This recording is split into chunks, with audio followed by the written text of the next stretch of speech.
नमस्कार, मैं हूं रुचि शर्मा। वेब3 की तमाम बड़ी खबरें लेकर हाजिर हैं हम। यूएस फेडरल जज लुइस कैप्लन ने बैंकरप्ट क्रिप्टो एक्सचेंज FTX के पूर्व CEO सैम बैंकमैन-फ्रीड की सजा में देरी करने से इनकार कर दिया, क्योंकि उनके लॉयर्स ने इसे 28 मार्च से मई 2024 के अर्ली मिड तक रिस्केड्यूल करने के लिए कहा था। बैंकमैन-फ्रीड को गुरुवार को यूएस प्रोबेशन और प्री ट्रायल सर्विस सिस्टम के साथ एक प्री सेंटेंस इंटरव्यू के लिए निर्धारित किया गया है, जिसे एक सेंटेंस रेकमेंड करना चाहिए।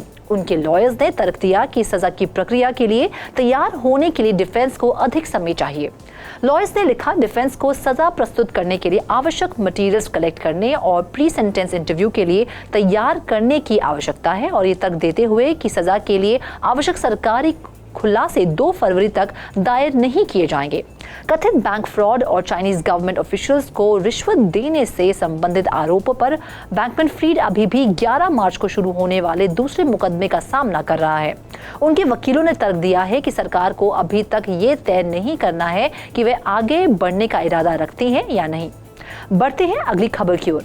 सिंगापुर स्थित crypto currency hedge fund 3 Arrows capital की बैंकरप्सी की कहानी लगातार सामने आ रही है, जिसमें एक कोर्ट ने फाउंडर्स की $1 बिलियन से अधिक का एसेट जब्त कर लिया है।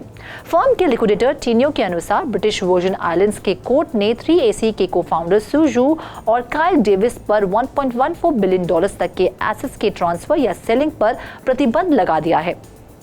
कथित तौर पर इस प्रतिबंध का असर डेविस की वाइफ केली चेन के ओन्ड एसेट पर भी पड़ा है।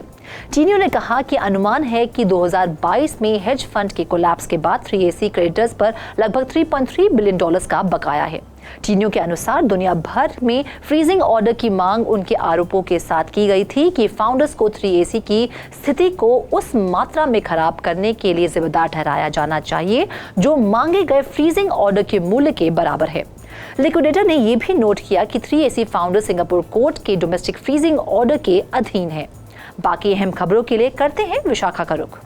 मेटावर्स प्लेटफॉर्म द सैंडबॉक्स का लक्ष्य इस साल की शुरुआत में एक लोकल एंटिटी के साथ जॉइंट वेंचर के माध्यम से देश में प्रवेश करने के बाद अगले 2 सालों के भीतर भारत को अपना सबसे बड़ा मार्केट बनाना है, जो मेटावर्स गेमिंग और वेंचर कैपिटल की दिग्गज कंपनी अनिमोका ब्रांड्स की सहायक कंपनी के लिए पहली बार है। ब्रिंक, एक जॉइंट वेंचर एक्सेलरेटर, और द सैंडबॉक्स के बीच जॉइंट वेंचर की घोषणा फरवरी 2023 में की गई थी, और इससे भारत बॉक्स का निर्माण हुआ, जो भारत के लिए एक कल्चरल मेटावर्स हब है, जिसमें भारत की famous Hindi cinema industry Bollywood भी शामिल है।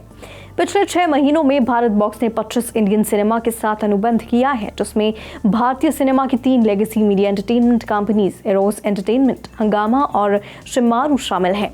लेकिन केसवानी को उम्मीद है कि प्रमुख भारतीय एक्सचेंज CoinDCX के साथ पार्टनरशिप भारत को सैंडबॉक्स के सबसे बड़े मार्केट में पहुंचा देगी। भारत बॉक्स टिकटिंग और ब्लॉकचेन गेमिंग जैसे अन्य वेब3 सॉल्यूशंस प्रदान करने के लिए अनिमोका ब्रांड्स के व्यापक पोर्टफोलियो को भारत में लाने की दिशा में भी काम कर रहा है। बढ़ते हैं अगली खबर की ओर। प्रेसिडेंट व्लादिमीर पुतिन द्वारा कानून में बदलाव पर हस्ताक्षर करने के बाद रशिया के डिजिटल रूबल को देश के टैक्स कोड में एकीकृत कर दिया गया है।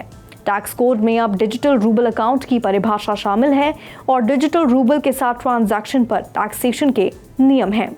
रशिया अपने डिजिटल रूबल के साथ आगे बढ़ रहा है, आंशिक रूप से यूक्रेन के खिलाफ अपने कार्यों के लिए उस पर लगाए गए प्रतिबंधों के रूप में, वित्तीय प्रतिबंधों को रोकने के साधन के रूप में।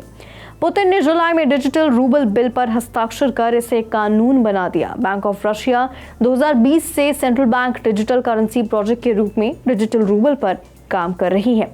अगर टैक्स पेयर के बैंक अकाउंट में पर्याप्त धनराशि नहीं है तो नया कानून अथॉरिटीज को डिजिटल करेंसी पुनर्प्राप्त करने की अनुमति देगा। ये अथॉरिटीज को डिजिटल रूबल अकाउंट पर ट्रांजैक्शन को निलंबित करने की भी अनुमति देता है, और इसके लिए आवश्यक है कि प्लेटफॉर्म ऑपरेटर टैक्स पेयर के अकाउंट से निकाले गए फंड्स को प्रतिबिंबित करने के लिए डॉक्यूमेंट प्रदान करेगा।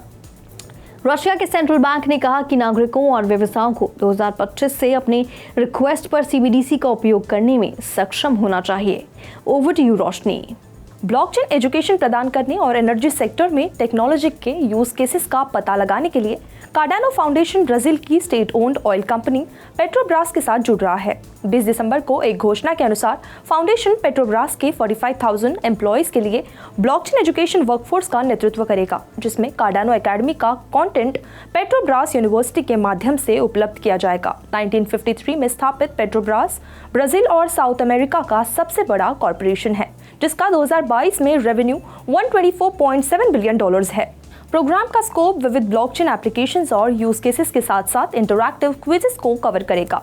कार्यक्रम के लॉन्च को चिन्हित करने के लिए कार्डानो फाउंडेशन ने ब्राजील और दुनिया भर में ब्लॉकचेन रेगुलेशंस को देखते हुए मेटावर्स में 2 वर्कशॉप्स आयोजित की है। ब्लॉकचेन ट्रेनिंग पूरी होने पर पार्टिसिपेंट्स को एक सर्टिफिकेट प्राप्त होगा। इसके अलावा ट्रेनिंग में पहले 500 पार्टिसिपेंट्स को पेट्रोब्रास एजुकेशन बोर्ड के सहयोग से बनाए गए unique non fungible tokens gift में दिए जाएंगे। NFTs ट्रेनिंग के दौरान हर पार्टिसिपेंट की प्रोग्रेस और माइलस्टोन को रिफ्लेक्ट करने के लिए गतिशील रूप से बदल जाएगा, एक डिजिटल ट्रैकर के रूप में काम करेगा और उनकी इंडिविजुअल अचीवमेंट्स को शोकेस करेगा। तो फिलहाल आज के लिए इतना ही। ऐसी वेब3 से जुड़ी खबरों के लिए देखते रहिए 3.2 TV।